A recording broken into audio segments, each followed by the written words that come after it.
On vous souhaite la bienvenue à ericlatour.com. Dans quelques instants, on discute avec le maire de Venise en Québec, Jacques Landry, de la situation problématique à la MRC. Beaucoup de conflits avec le maire Laplante de Saint-Jean-sur-Richelieu. Mais d'abord, beaucoup d'investissements dans le comté d'Iberville, entre autres avec l'Aréna de Saint-Césaire. On en parle avec la députée Claire Sanson.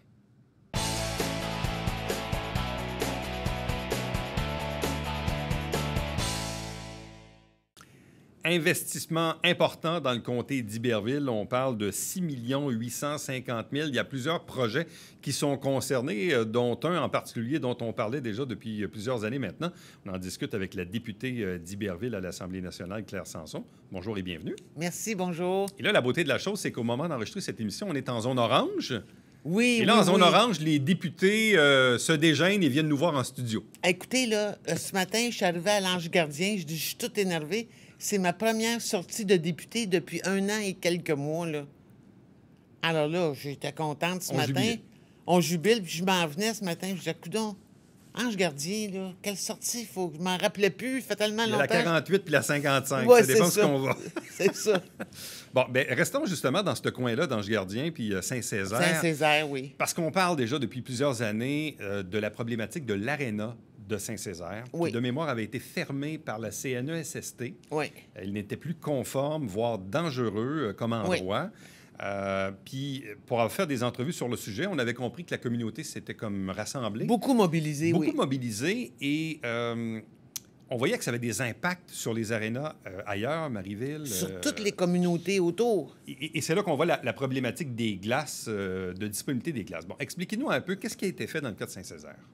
Bien, dans le cas de Saint-Césaire, d'abord, je vais vous avouer que la première fois que j'ai rencontré les gens de la municipalité de Saint-Césaire, quand j'ai été élu, ils m'en ont parlé. Exact. Ouais.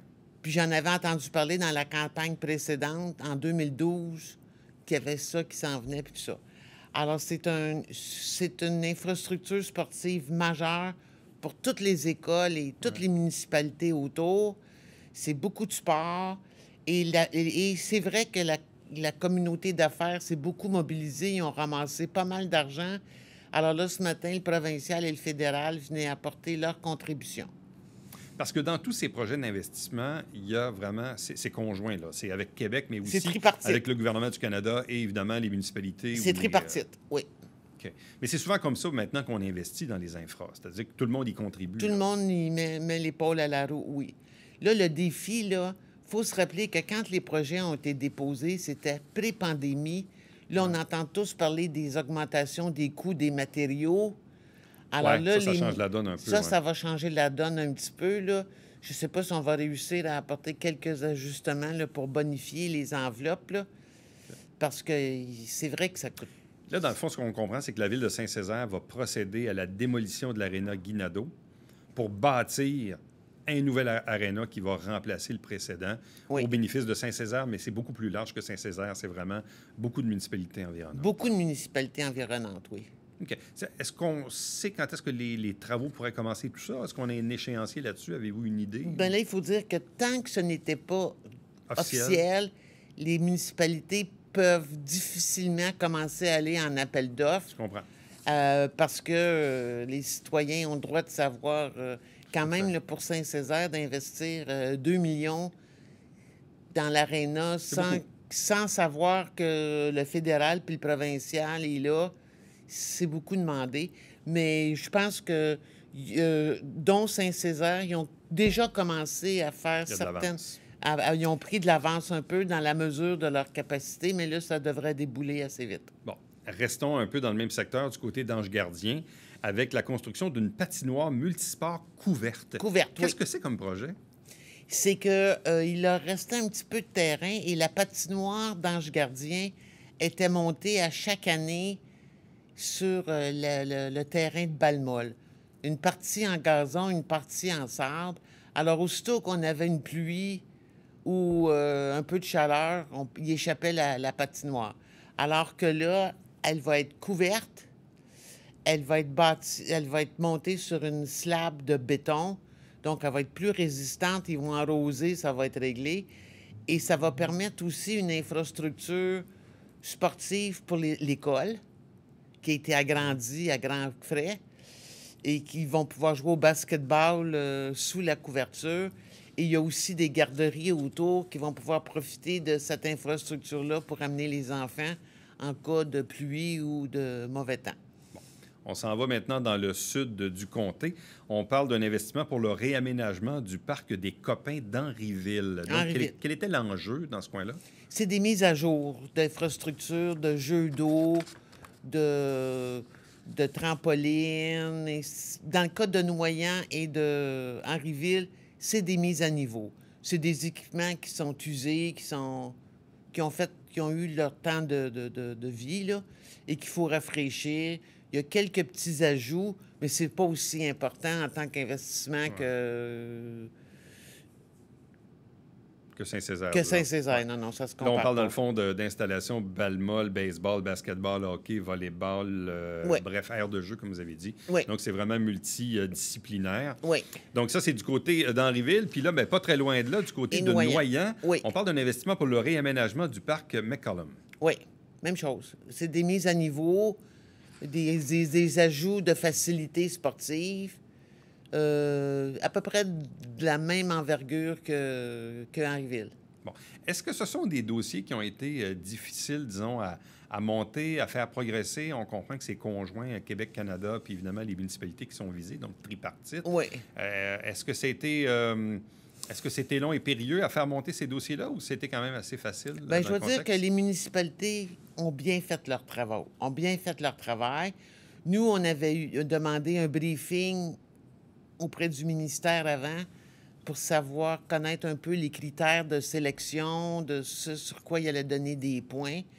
Et puis, on a essayé de briefer le mieux possible nos municipalités pour que leur projet soit retenu. Alors, on est très, très heureux. Moi, je suis bien contente, surtout Saint-Césaire. Écoutez, là, j'en entends parler. C'est vraiment le gros morceau. Là. C'est le gros morceau, puis j'en entends parler depuis que je suis députée. Alors là, je suis contente. C'est annoncé avant la fin de mon mandat. Puis je suis contente pour la population, puis tous les jeunes, les écoles, les équipes de hockey, les patineurs, tous les jeunes de tout ce secteur-là là, qui ont toujours compté sur l'aréna de Saint-Césaire pour leur sport. Mais même en général, sur la Rive-Sud de Montréal, là, on est dans la fin de la pandémie, mais quand on va reprendre nos activités, combien de fois on parle à des amis, à des collègues là, qui ont des heures de glace à 10 heures le soir, puis 2 heures le matin, puis 5 heures le matin. Oui, c'est exact. Incroyable. C'est partout, là. C'est partout. Fait qu'il y a vraiment des gros besoins d'installations sportives en termes de glace, là. Mais je vous dirais que les municipalités ont bien fait leur devoir. Moi, j'avais demandé à Saint-Césaire de bien faire valoir le rayonnement de cette aréna-là et son impact sur plein de jeunes dans d'autres municipalités. Alors, ça a été bien vendu, ça a été bien fait. Nous, bien, on a fait le suivi du mieux qu'on pouvait, mais le ministère fait ses évaluations comme il doit le faire. Dans ce programme d'infrastructure Québec-Canada, donc c'est principalement ce type d'installation-là qui était admissible, je présume. Est-ce qu'il pourrait y avoir d'autres projets en cours si vraiment là, on a maximisé l'enveloppe? Mais je pense que cette enveloppe-là est fermée maintenant. Elle est fermée maintenant. Là, ce qu'on entend, c'est qu'il pourrait y avoir un nouveau programme du même genre, mais pour les écoles, les infrastructures sportives dans les écoles. Ça veut dire les gymnases. Bon. D'ici la fin du présent mandat, parce que mine de rien, le temps avance, est-ce qu'il reste encore des enjeux, des dossiers particuliers sur lesquels vous souhaitez peut-être voir avancer? Bien là, j'ai demandé, parce que je pense que tout le dossier du logement, là, ça n'ira pas en s'améliorant et ça ne disparaîtra pas. Alors là, on est en train de faire un travail d'analyse de ce qu'il y a dans le comté. Qui a des logements sociaux, qui en a pas, quels sont les besoins. On a une population vieillissante, on est majoritairement agricole. Même les agriculteurs qui décident d'arrêter de travailler leur terre, ils veulent pas quitter leur village puis leur ville. Ils veulent rester parce que leurs enfants sont là ou je ne sais trop. Il va falloir y voir. Alors moi, je pense que pour la dernière année qui me reste ou année et demie qui me reste, ça va être un dossier à suivre quand même d'une façon... Au niveau des infrastructures routières, est-ce que... Bien là, Saint-Alexandre est réglé, là. Ça, c'est réglé? Ça, c'est fini, ça. On va voir les pépines cet été, là, ou au mois de septembre. Là, on parle de quoi? La bretelle? Refaire la bretelle, oui. Pour rentrer puis sortir de l'autoroute, là? Oui, c'est ça. OK, ça va se faire là. Ça va se faire là, cet été, cet automne. Ça, c'est une bonne nouvelle. Oui, ça, c'est bon, ça. C'est un peu particulier, là, je veux dire. On peut sortir, mais pas rentrer. Oh, non, c'est un peu... On n'a jamais trop compris pourquoi, mais bon. On ne l'a pas compris, puis Non, j'ai c'est arrêté ça. d'essayer de Faut arrêter comprendre. de comprendre. J'ai plutôt mis mon énergie à convaincre le MTQ qu'il fallait faire ce que la municipalité proposait. C'est le gros bon sens. Ça va se faire bientôt. Oui. Le prolongement de la 35 qui est enclenché. Il est enclenché. Il reste le tronçon là, de une douzaine de kilos à faire. Il n'y a pas des gros... Il y a la vétusté de nos écoles. Hein? Nos écoles sont presque toutes du temps de Duplessis. Là. Ouais. Alors là, on a beau parler de ventilation, là, il y a des places que... Vous savez, là, à Saint-Georges-de-Clarenceville, l'école n'a pas l'eau courante, là. N'a pas l'eau potable. 2021, pas d'eau potable dans le village. Ouais. Alors, il reste encore des dossiers importants, mais il y en a une couple de gros qui sont réglés, là. L'Arena, c'en était un gros pour moi, là. Là, on est sur la fin de la 3e vague. Je parle de la pandémie, en souhaitant qu'il n'y ait pas de 4e vague, mais évidemment, on ne connaît jamais vraiment l'avenir. Mais bref, c'est plus rose aujourd'hui que ça ne l'était il y a quelques mois. La vaccination fait son bonhomme de chemin. Oui, mais il ne faut pas niaiser. Bon, mais c'est quoi le message que vous passez à la population? Parce que là, on est au début du mois de juin. Là. Oui, mais il faut demeurer prudent. Absolument. Parce qu'une 4e vague là, risque de nous affaiblir énormément, et les hôpitaux, et tout le monde, et l'économie. Alors là, on a une opportunité. Moi, je vois le début du déconfinement comme une opportunité de nous conduire, là, je ne dirais pas d'être docile, parce qu'on a fait rire de nous autres avec ce mot-là, mais d'être conscient du danger. Il faut absolument qu'on continue de porter notre masque dans les endroits publics, qu'on maintienne nos distances et qu'on fasse attention dans les parcs, là. Claire Sanson, merci beaucoup. Bon été, bonne santé à vous. Merci. Bon été à vous tous. À l'automne, dans votre dernière année de mandat. Merci. Restez avec nous. Au retour, on reçoit le maire de Venise en Québec, Jacques Landry, qui se fait un peu le porte-parole de ses collègues parce qu'actuellement, le diable est aux vaches entre les maires de la MRC et leurs collègues de Saint-Jean, Alain Laplante.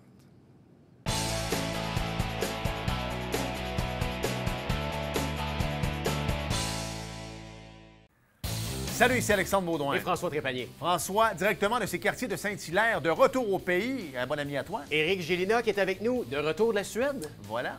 Ne manquez pas ça. Plein de belles choses à raconter. Ah oui.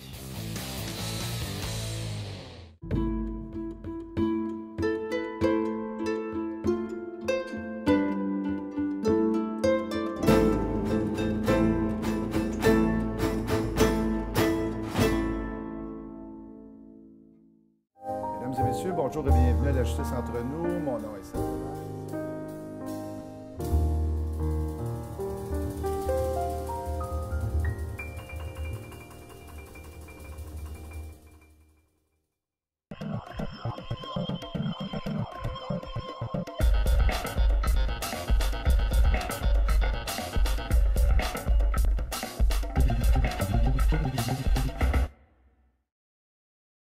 Mesdames et messieurs, bon matin et bienvenue à votre télébingo sur les ondes de télévision du Haut-Richelieu. Vous aimeriez jouer au bingo dans le confort de votre foyer? C'est possible. Tous les dimanches matins, 9h30, à la télévision du Haut-Richelieu, maintenant en haute définition au 609. Pour vous procurer les livrets du télébingo, c'est facile. Consultez la liste de nos 30 dépositaires au www.tvhr9.com.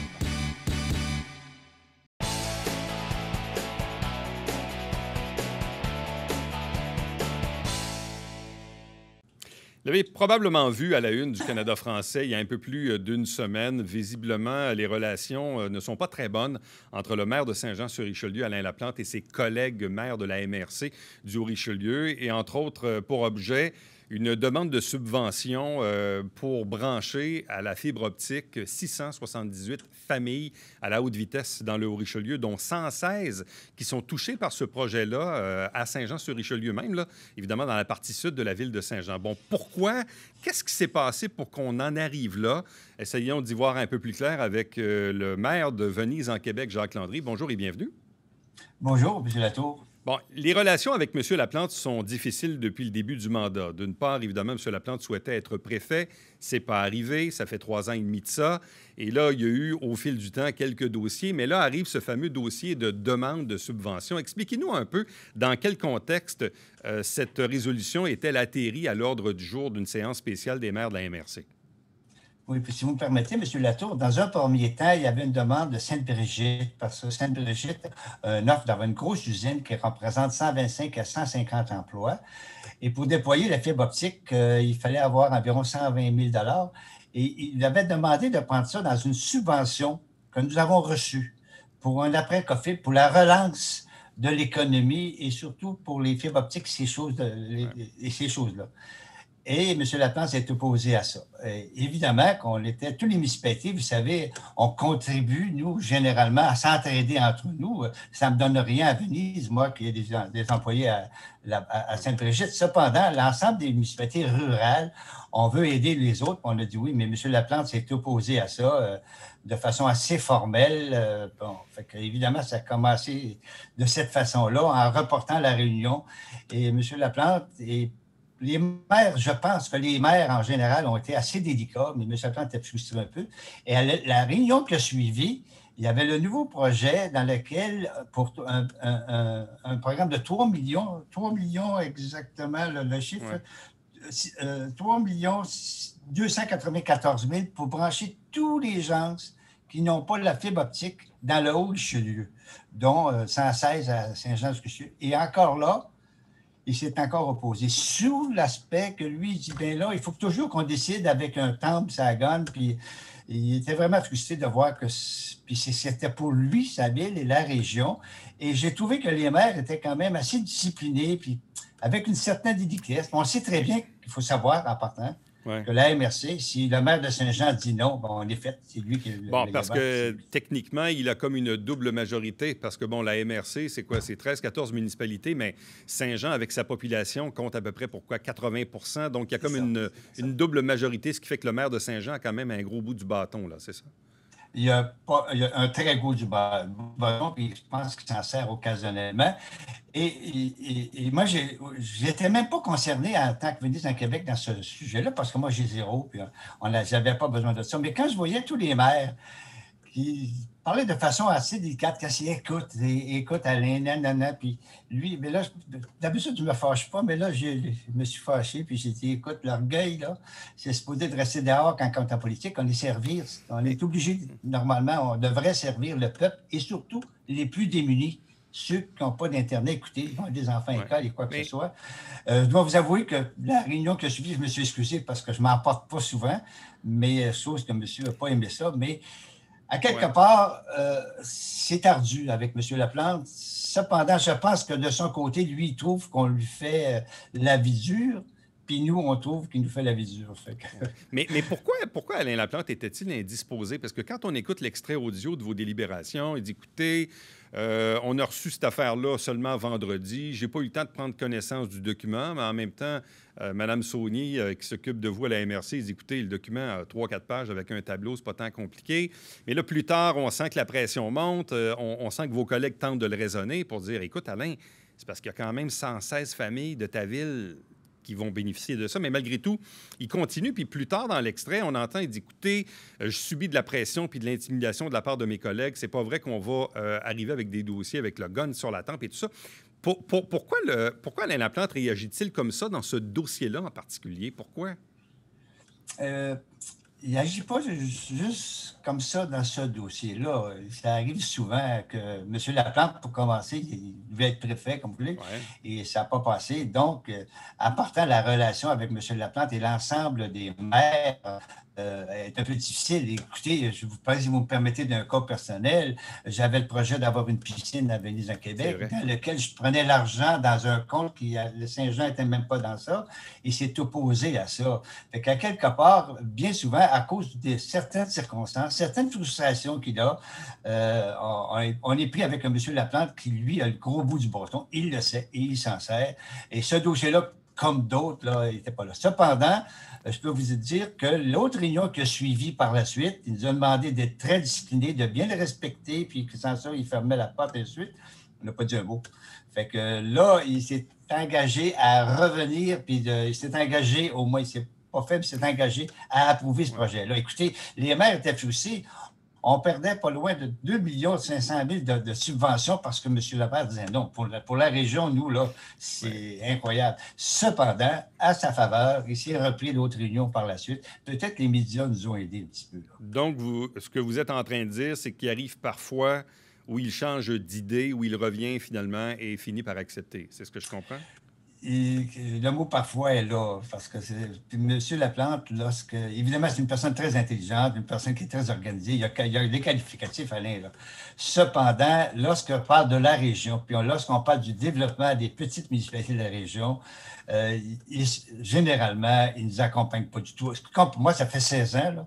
C'est la première fois, les 4 dernières années que je vis des choses semblables. Jamais auparavant, on a vécu ça. Il y avait une belle collaboration avec la région et la municipalité. La région a fourni l'hôpital. La région a fourni pour un centre culturel à Saint-Jean. On fournit souvent, nous aussi. Cependant, pour être honnête, Saint-Jean fournit plus qu'on fournit. C'est normal, on est plus petit.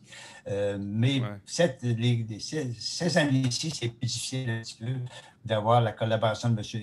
On a eu occasionnellement, mais on est bien heureux lorsqu'on l'a. Mais selon vous, qu'est-ce qui le motive?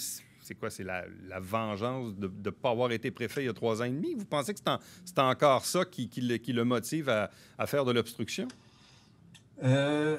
Je dois avouer que la relation entre le préfet et le maire de Saint-Jean n'a jamais été très, très à la hauteur. Peut-être les deux sont un peu responsables de ça. Là. Je ne peux pas dire qu'à quelque part, il n'y a pas d'un bord et l'autre. Là. Ils ne se cherchent pas. Là. Mais ce n'est pas comme ça qu'on fait la politique. Des gens nous votent pour dire « veux-tu me représenter, me défendre, prendre mes intérêts et quoi que ce soit ». Et ça ne devrait pas être une guerre entre des maires entre eux autres ou des échevins entre eux autres. Ça devrait... les gens nous font confiance pour les servir. On devrait être là pour les servir et non pas avoir des vengeances envers certaines communautés, certains organismes ou certains personnels. Bon, mais là, revenons donc à ces 678 familles de la région du Richelieu là, qui auraient pu avoir l'Internet haute vitesse dans 1 an. On parle de 42 km de fibre optique et dont 116 familles qui habitent le sud de Saint-Jean-sur-Richelieu. Est-ce qu'il est trop tard pour qu'Alain Laplante revienne sur sa décision et que la MRC puisse finalement bénéficier de cette subvention? Le 42 000 km est seulement pour Saint-Jean. Uniquement le 42 km pour Saint-Jean? Okay. C'est seulement pour Saint-Jean. Okay. Là, présentement, ce qu'on a fait présentement, pour commencer, pour le premier dossier dont je vous parlais de M. Bonvouloir, pour qu'il puisse avoir son entreprise, on a pris des fonds dans le fonds d'évaluation, dans lequel on paye pour avoir l'évaluation des petites municipalités. Là, parce que là, M. Laplante n'a pas le droit de dire non, ce n'est pas son argent. On a pris quand même cet argent-là. Toutes les petites municipalités, on a pris le 160 000 dans ça pour aider M. Bonvouloir à réaliser son projet. Dans le deuxième temps, IHR a essayé d'aller emprunter des fonds pour essayer de le couvrir. Mais là, M. Laplante nous a dit qu'à la prochaine Assemblée, il est supposé nous approuver. Ça nous ferait bien du bien. Mais là, est-ce qu'on va pouvoir récupérer la subvention à ce moment-là? Parce que là, vous dites, bon, il y a le projet d'usine à Sainte-Brigide du maire Bonvouloir. On comprend que vous avez pris les fonds ailleurs, c'est correct. Mais là, est-ce que ultimement, on va pouvoir bénéficier de la fameuse subvention dont il était question à votre dernière séance spéciale? Ce que IHR a fait, parce qu'il manque 300 000, a été emprunté. Ils vont essayer de trouver 300 000 à quelque part pour le faire par lui-même si le groupe en parle pas. Mais là, dernièrement... il ne faut pas perdre 2 millions, ça n'a pas de bon sens. Mais là, dernièrement, M. Laplante, suite à une réunion qui avait beaucoup de sens, a dit, bien là, je vais embarquer dans le projet. Mais ça, c'est quoi? On est bien heureux de cette décision-là. Mais ça, c'est une récente réunion qui a eu lieu, il y a pas longtemps? La réunion avait lieu vendredi passé. OK. Donc, déjà, ça va mieux de ce côté-là. Donc, il y a un changement de ton, là. Il y a un changement de ton. M. Laplante nous a demandé de le respecter beaucoup, chose qu'on le fait peut-être pas de la façon dont il le désire, mais on ne veut pas avoir de la guerre avec Alain Laplante. On n'est pas là pour ça. On est là pour servir toute la population. Et c'est si évident qu'avec M. Laplante, occasionnellement, vous le connaissez, je pense, quand M. plante a une idée dans la tête, écoutez, là, il est mieux d'avoir une armée pour le faire changer d'idée. Là, outre ce dossier là, d'Internet haute vitesse, où vous avez parlé tantôt de votre cas de piscine à vous, là, à Venise, en Québec, est-ce qu'il y a d'autres enjeux sur lesquels c'est difficile? Certains me parlaient de l'implication au sein de la Fondation Santé ou de d'autres enjeux que vous vivez en ce moment? Oui, bien, c'est évident que, puis vous le comprenez bien, M. Latour, c'est M. Laplante qui mène le bal à la MRC. Lorsque M. Laplante dit au début de la réunion, moi, je suis contre. Même si on parlerait pendant 2 heures de temps, c'est contre, ça ne marche pas. Puis, évidemment, il y a le contrôle, puis il s'en sert. Puis, évidemment, il est le roi de la place, puis il sait, puis il s'en sert.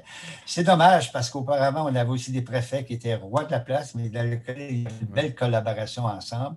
Là, c'est plus difficile. Peut-être aussi que M. Laplante, de ses raisons, parce qu'il n'est pas préfet, puis il y a des choses peut-être qu'il n'a pas fait son affaire. Vous savez, pour avoir des discussions ou des chicanes, il faut être deux. Là. Probablement que nous aussi, on fait des choses qui lui déplaisent, mais l'objectif n'est pas ça. L'objectif, c'est de servir le monde. Et moi, ça fait 16 ans que je suis là-dedans, puis 16 ans que j'aime mon monde, puis 16 ans que le monde me le remette parce qu'on les sert du mieux qu'on peut. Là. Mais à court terme, là, mis à part le dossier de l'Internet, comme je disais, est-ce qu'il y a d'autres enjeux particuliers? Je parlais de la Fondation Santé ou est-ce qu'il y a des enjeux comme ça? Il y en a plusieurs. Et chaque fois qu'un projet arrive dans une municipalité régionale, M. Laplante, généralement, va contre ce projet-là. Puis, ça anime énormément les discussions parce que, évidemment, il nous en veut peut-être d'avoir choisi un autre préfet et ça fait 4 ans qu'on paye pour.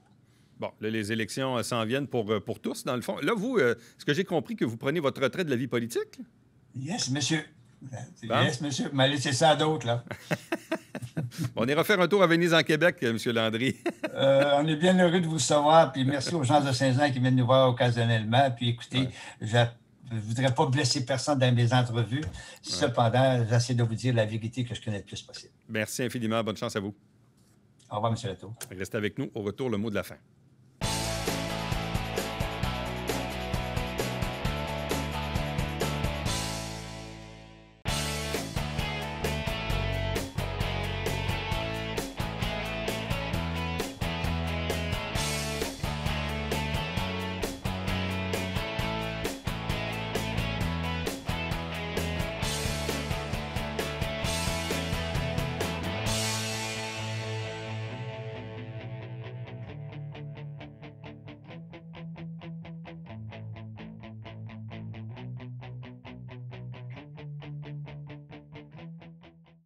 Si vous avez des surplus de carton puis que ça ne rentre pas dans vos bacs de recyclage, surtout que là, maintenant, ça passe aux 2 semaines, sachez que la Ville de Saint-Jean a mis 2 endroits dans la ville, entre autres au Colisée Isabelle Brasseur. Si vous avez des grosses boîtes en carton, là, vous ne voulez pas tout plier ça, allez porter ça directement là-bas. On va pouvoir les récupérer, puis ça évite d'aller dans les écocentres. À demain. Bye-bye.